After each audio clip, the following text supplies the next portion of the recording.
आज के वक्त में स्टार्टअप कल्चर तेजी से बढ़ रहा है।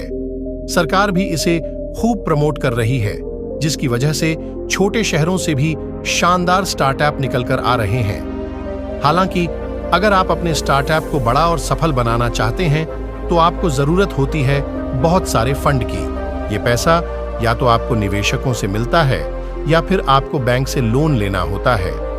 इन दोनों की काम के लिए जरूरत होती है एक बिजनेस प्लान की। ये बिजनेस प्लान दिखाता है कि आपका टारगेट क्या है, आपका स्टार्टअप कैसे ग्रो करेगा, आपकी ग्रोथ स्ट्रेटेजी क्या होगी, पैसों का इंतजाम कैसे होगा और सबसे जरूरी इसमें आपके बिजनेस आइडिया के बारे में सब कुछ डिटेल में होता है। यानी बिजनेस प्लान बनाना बहुत जरूरी है, लेकिन सवाल यह है कि यह बिजनेस प्लान बनता कैसे है। आइए जानते हैं।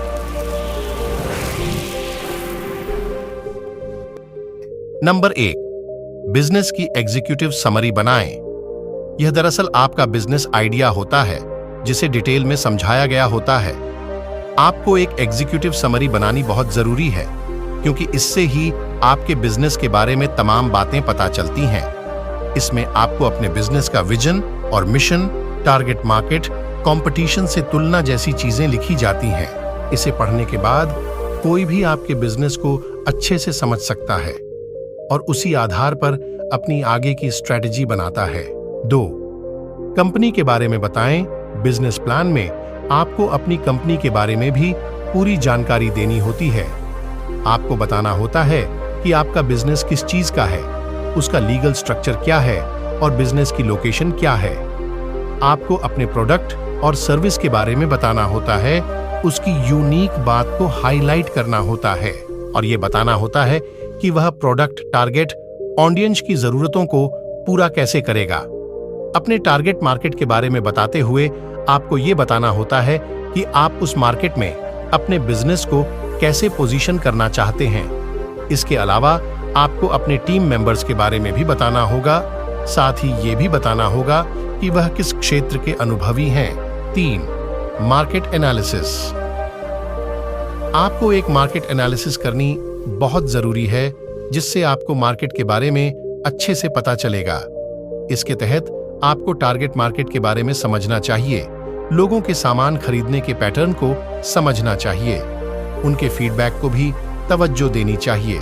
मार्केट में मौजूद मौकों को तो देखें ही, ये भी देखें कि आपके लिए उन बाजार में चुनौतियां क्या हैं। इसके अलावा अपने प्रतिद्वंद्वी के बारे में भी पूरी रिसर्च करें और जानें कि उसकी ताकत क्या है और वह कमजोर कहां है।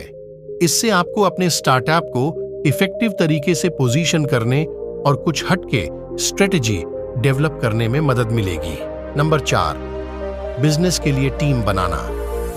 आप अपनी कंपनी के लिए किन लोगों की टीम बना रहे हैं और उसका स्ट्रक्चर क्या होगा, ये सब आपको अपने बिजनेस प्लान में बताना होगा। तमाम टीम मेंबर्स के काम, जिम्मेदारियों और उनकी जरूरी एजुकेशन आदि के बारे में भी आपको बताना होगा। इसमें अपने मेंटर या एडवाइजरी बोर्ड के बारे में भी जरूर बताएं। किसी भी स्टार्टअप के सफल होने के पीछे सबसे बड़ा हाथ उसकी टीम का ही होता है और कोई भी निवेशक किसी भी स्टार्टअप की टीम पर काफी ध्यान देता है। नंबर 5, अपनी स्ट्रेटजी बताएं। इसके तहत आपको मार्केटिंग और सेल्स स्ट्रेटजी बतानी होती है, जिसकी मदद से आप अपने स्टार्टअप को प्रमोट करना चाहते हैं और ग्राहकों को लुभाना चाहते हैं।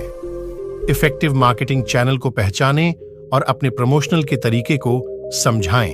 अपने digital marketing campaign, social media engagement, content creation और परंपरागत विज्ञापन के तरीकों को इसमें शामिल करें।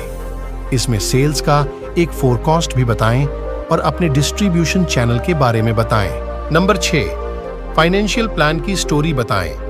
आपको अपने स्टार्टअप के लिए भविष्य की सेल्स और मुनाफे को लेकर एक फाइनेंशियल प्लान बनाना होगा।